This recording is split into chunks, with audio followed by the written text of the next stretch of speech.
الحمدللہ وحدہ لا شریک لہ والصلاۃ والسلام علی من لا نبی بعد۔ پارہ نمبر 3، اس کے آغاز میں انبیاء علیہ السلام کا ذکر کیا اور یہ ارشاد فرمایا کہ انبیاء میں سے بعض انبیاء کو اللہ تعالیٰ نے دوسرے بعض پر فضیلت دی ہے۔ امت سے تو تمام انبیاء افضل ہیں، لیکن نبیوں میں سے بعض نبی دوسرے نبی سے افضل ہیں۔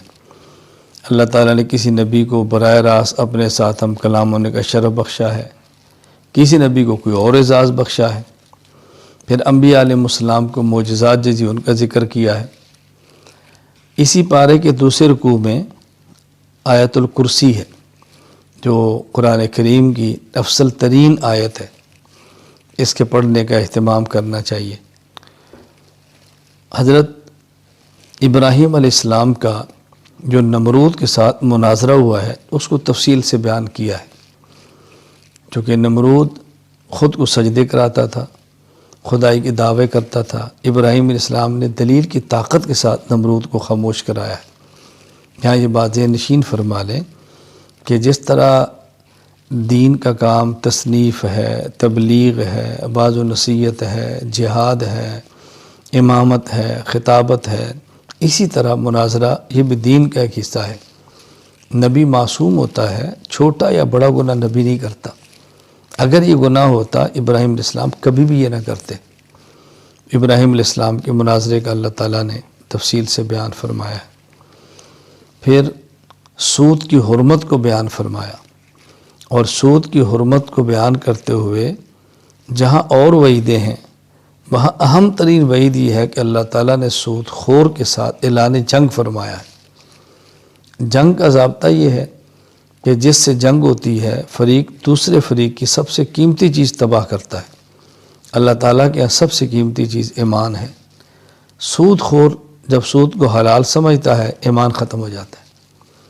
حرام سمجھ کے کھاتا ہے اور اس پر مداومت کرتا ہے، توبہ نہیں کرتا، تو خدشہ ہوتا ہے کہ ایمان ختم نہ ہو جائے۔ سود سے بچنا بے حد ضروری ہے۔ سود کا 1 روپیہ اپنی ماں سے 70 مرتبہ بدفعلی کرنے سے بڑا جرم ہے۔ 1 روپیہ کھانا۔ اللہ تعالیٰ ہم سب کی حفاظت فرمائے۔ سورۃ البقرہ کے آخر میں ایک دعا کا ذکر ہے جو ہمیں مانگنی چاہیے۔ ربنا لا تؤاخذنا ان نسینا او اخطأنا ربنا ولا تحمل علینا اصرا کما حملته علی الذین من قبلنا ربنا ولا تحملنا ما لا طاقة لنا به واعف عنا واغفر لنا وارحمنا انت مولانا فانصرنا علی القوم الکافرین۔ سورہ آل عمران۔ آل اولاد کو کہتے ہیں، عمران ایک شخص کا نام ہے، تو آل عمران کا معنی اولاد عمران۔ اس صورت میں چونکہ اولاد عمران کا تفصیل سے ذکر فرمایا ہے اس لیے سورت کا نام ہی سورہ آل عمران ہے۔ آغاز اس کا ہو رہا ہے اس بات سے کہ حضور اکرم صلی اللہ علیہ وسلم کے پاس نجران کے عیسائی ایک 60 افراد پر مشتمل وفد لے کر آئے۔ انہوں نے رسول اکرم صلی اللہ علیہ وسلم سے مکالمہ کیا، بحث کی۔ ایک ان کو ناز تھا کہ ہمارے یہاں شاعری بہت ہے، اپنا شاعر کھڑا کیا۔ نبی کریم صلی اللہ علیہ وسلم نے مقابلے میں حسان بن ثابت شاعر کھڑا کیا، ان کا شاعر شکست کھا گیا۔ خطابت پہ ناز تھا تو خطیب کھڑا کیا۔ رسول اللہ صلی اللہ علیہ وسلم ثابت بن قیس اپنا خطیب پیش کیا، اس پر بھی وہ شکست کھا گئے۔ دلائل کی باری آئی تو رسول اکرم صلی اللہ علیہ وسلم نے خود دلائل بیان فرمائے۔ تو اس صورت میں دلائل ہیں اس بات کے کہ عیسیٰ علیہ السلام اللہ کے بندے ہیں، اللہ کے نبی ہیں۔ عیسیٰ علیہ السلام اللہ اور خدا نہیں ہیں۔ پھر اس صورت میں یہود و نصارہ کے جرائم کو بیان کیا ہے۔ یہ ظالم انبیاء علیہ السلام کو ناحق قتل کر دیتے تھے، ناحق خون ریزی کر دیتے تھے، اللہ کے نیک بندوں کو تنگ کرتے تھے، ظلم و تشدد کرتے تھے۔ ان جرائم کو بیان کیا اور ہمیں حکم دیا ہے کہ ایسے مجرمین سے الگ رہو، ان کے ساتھ اپنے تعلقات، دوستی اور محبت قائم نہ رکھو۔ یہ بات ہمیشہ یاد رکھ لیں، قلبی محبت جسے موالات کہتے ہیں کفار کے ساتھ جائز نہیں ہے۔ ہاں البتہ رکھ رکھاؤ، وقتی ضرورت، اپنے ماحول کو سازگار کرنے کے لیے کہ یہ ایسے تعلقات جسے مدارات کہتے ہیں اس کی گنجائش ہے، لیکن یہ بھی علماء سے پوچھ لینا چاہیے کہ یہ تعلق کیسا ہے، یہ تعلق کیسا ہے۔ کفار کے ساتھ تجارت جائز ہے، لیکن اس وقت جب کفار مسلمانوں کو نقصان نہ پہنچا رہے ہوں، املاک تباہ نہ کر رہے ہوں، تجارتی مال کو اسلام خلاف استعمال نہ کر رہے ہوں، بہرحال ہر وقت علماء سے رابطہ رکھ کے تو پوچھ لینا چاہیے کہ اب اس تعلق کی نوعیت کیا ہے، یہ تعلق کیسا ہے، یہ کیسا ہے۔ پھر اس صورت میں 3 بڑے اہم واقعات بیان کیے ہیں۔ حضرت مریم کی والدہ کا ذکر ہے، اولاد نہیں تھی، منت مانگی، اے اللہ تو بیٹا دے، میں اس کو تیرے دین کے لیے وقف کر دوں۔ اللہ تعالیٰ نے بیٹی عطا فرمائی، تو حضرت مریم کی والدہ کو سرا ہوا کہ بیٹا ہوتا تو میں دین کے لیے پیش کرتی، بیٹی کیا کرے گی؟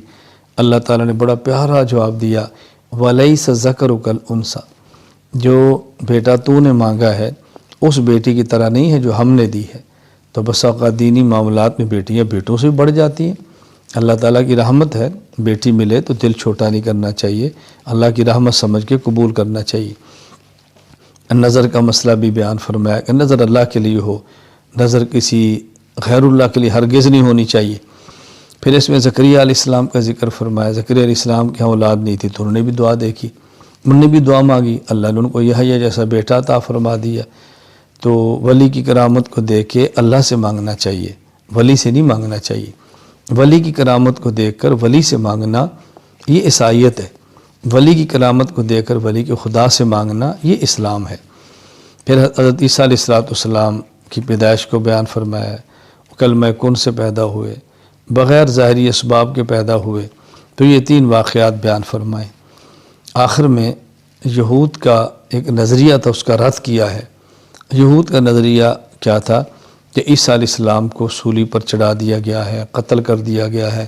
اللہ تعالیٰ نے بات سمجھائی ہے کہ نہیں، حضرت عیسیٰ علیہ السلام کو پہلے اللہ نے فرمایا انی متوفی کا، کہ موت میں دوں گا، تسلی دی ہے۔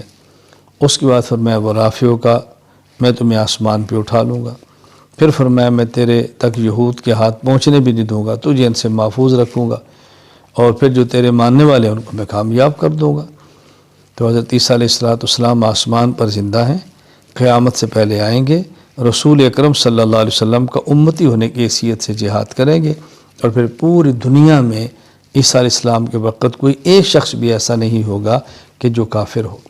اللہ تعالی ہم سب کو ایمان کی نعمت عطا فرمائے، زندگی میں عیسیٰ علیہ السلام کو دیکھ لیں تو اس کا سپاہی بنیں، ان کے ساتھ معاون بنیں، اور نہ ہو تو ابھی سے نیت کر لیں کہ ہماری زندگی میں آگے تو ہم انشاءاللہ ان کا ساتھ دیں گے۔ وآخر دعوانا ان الحمد للہ رب العالمین۔